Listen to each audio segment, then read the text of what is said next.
In Indiana Jones and the Last Crusade, Indy and his father are in a race against Walter Donovan and the Nazis to find the Holy Grail. Early in the film, Donovan claims it was the cup that Jesus used in the Last Supper, which later caught his blood during the crucifixion and was entrusted to Joseph of Arimathea. Supposedly a drink from the Holy Grail would grant someone eternal life. But is the Grail real? Is there any support for its actual existence? Well, let's start with the Bible. Whether you believe it as truth or myth, it's a historical document, and for the sake of discussion, we have to start somewhere, or else this is going to be a really short video.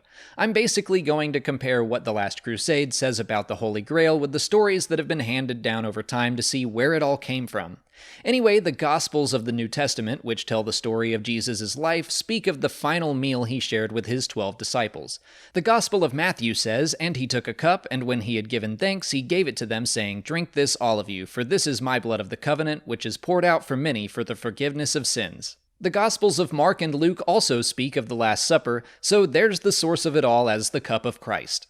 Joseph of Arimathea is another biblical figure. He is mentioned in all four Gospels, described as a rich man and follower of Jesus. He requested permission from the Romans to bury Jesus' body, which was approved. However, there is no mention in the Bible of the idea that Joseph was entrusted with the cup, nor is there anything that says it was used to catch or collect Jesus' blood.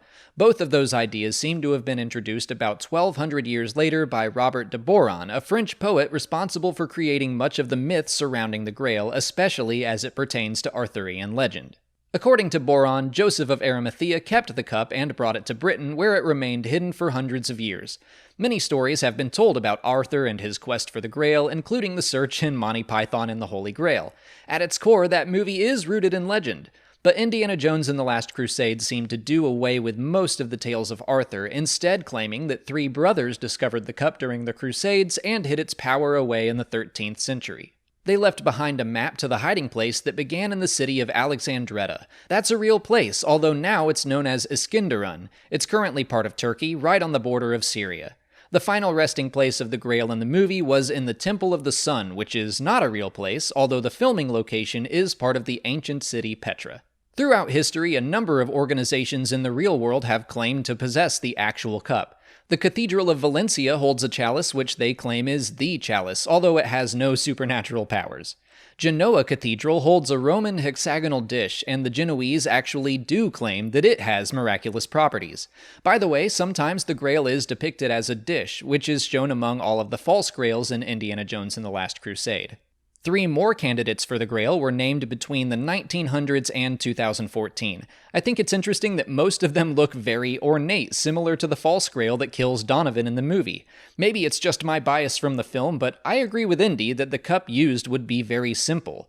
The Nantios cup is the only named candidate that I think fits that description, but it's almost certain that the stories surrounding its connection with the Grail are all fabricated, because it was created in the 1300s. So, was the Grail real? Well, if you see the Bible as a historical document, then in a sense, I would say yes. There was definitely some sort of vessel that Jesus and his disciples drank from at the Last Supper. But everything else surrounding it sounds like it was created over 1,000 years later, including the idea that it ever literally held the blood of Christ and not just wine, its possession by Joseph of Arimathea, and definitely the promise of eternal life. And it sounds like even Indiana Jones and the Last Crusade made up some new history for it, ignoring most of the Arthurian legend. Do you have any theories about the Holy Grail? Leave them in the comments, and also let me know if you have other Indiana Jones topics you'd like me to cover. If you haven't already, please like this video, subscribe to the channel for mostly Star Wars but occasional indie content, follow us on Twitter, Instagram, and Facebook, and consider checking out our Patreon page. As always, thanks for watching, and remember, it's not the years, it's the mileage.